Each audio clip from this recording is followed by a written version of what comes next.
Bona tarda.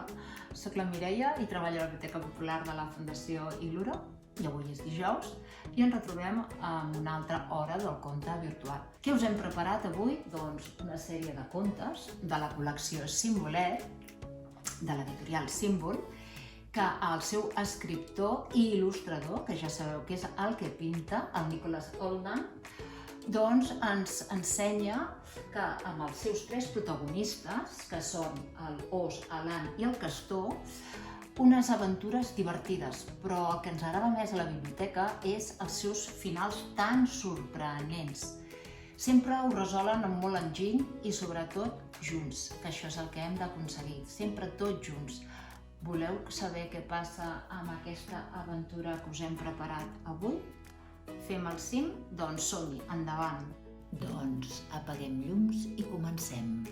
Hi havia una vegada un ant, un os i un castor que sempre els agradaven molt les aventures, però sovint els agradava encara més competir, saber quin era el millor, el primer. I clar, amb tot això ja no eren tan divertides les històries i no s'ho passaven tan bé. I aleshores, en aquestes ganes d'aventures, van decidir que pujarien a dalt del cim. I van pensar, a veure com ho podem fer. I clar, per arribar-hi, al cim van haver de baixar una vall, passar per una gespa, travessar el riu i creuar el barranc. «Compte, que és molt alt, no vigileu a baix!», deia el castor, intentant ajudar-los. Ai, amb tantes aventures! Ja havien arribat al peu de la muntanya. Ara ja només els hi faltava la part de dalt de tot, la més complicada. Però clar, ara tenien molta gana i s'havien parat a fer un mos. L'os menjava la poma, l'ant menjava la herba i el castor rossegava el tronc d'un arbre. Bé, el palet d'un arbre. I estava allà, ti. Però tots tres es preguntaven, bé, com hi podem posar més emoció? Com ens ho podem passar més divertit? I aleshores el castor va pensar, ja ho sé, farem una cursa i així en sabrem quin és el millor, el primer. No tenen cura, no tenen cura. Però així ho van fer. Som-hi!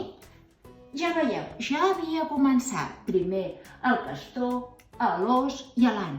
Però això ràpidament canviaria. Perquè veieu tot aquest circuit a dalt de tot de la muntanya? En aquests moments ja estava primer l'ant, que gràcies a les seves cames tan llargues havia pogut avançar més.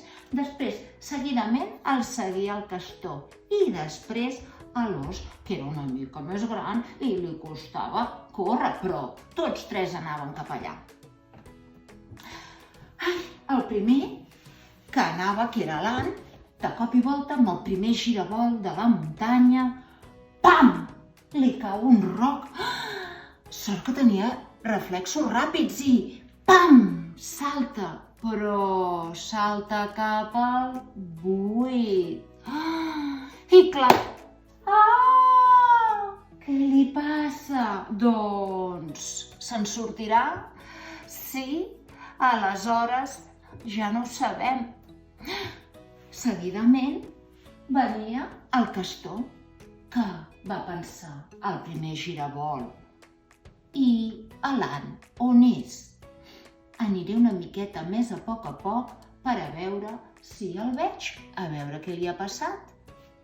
I seguidament també arribava l'os, però aquest de cop i volta va sentir «Socors, socors!». Aleshores va anar a mirar d'on venien els crits i es va trobar l'ant. Ràpidament va baixar per ajudar-lo, però amb tan mala fortuna que també va caure. I aleshores, ja veieu, ant i os tots dos penjant d'una branca. Sí, s'havien salvat, però ara pesaven més. I clar, socors, socors! Amb tot això, el castor ho va escoltar i va anar ràpidament a veure d'on venien aquests crits. Va mirar i va pensar: què puc fer, què puc fer, què puc fer? Doncs, amb les meves dos dents, que seran com pales, rossegaré un tronc ben gros i faré una escala. I així ho va fer. Va posar l'escala i, sí, van poder pujar per ella fins a arribar a dalt de tot de la muntanya. Ara ja estaven asseguts i pensant que quina mala idea que havien tingut de fer una carrera, que no s'hi valia, que era més divertit si tots tres anaven més a poc i disfrutaven més, tots plegats, de l'excursió, i així ho van fer. I aleshores van poder descobrir una cova fosca, que si no segurament no l'haguessin vist. Van poder trobar un fòssil de dinosaure, que també segurament no l'haguessin vist. I clar, l'excursió estava a la meitat. Els anaven sorgint dificultats i entrebancs, però aquesta vegada sí que ho tenien clar, que es tenien que esperar tots tres, sí? I així ho van anar superant fins a arribar al cim. Aquesta vegada estaven supercontents, ho havien aconseguit, però el que era més important és que ho havien aconseguit junts, perquè recordeu que el més important és que junts i juntes tot ho podem vèncer, sí? Doncs ara sí, catacric, catacrac, aquest conte s'ha acabat. Jo no sé a vosaltres, però a mi aquest conte em recorda els meus amics i les meves amigues. I a vosaltres? També? Sí? Doncs us proposem aquesta vegada que pinteu, que dibuixeu els vostres companys de classe i així, quan els retrobeu, els hi pugueu ensenyar tots aquests dibuixos, sí? I els hi expliqueu lo important que són per vosaltres, lo molt que els estimeu i com els heu trobat a faltar, però que ja us heu retrobat.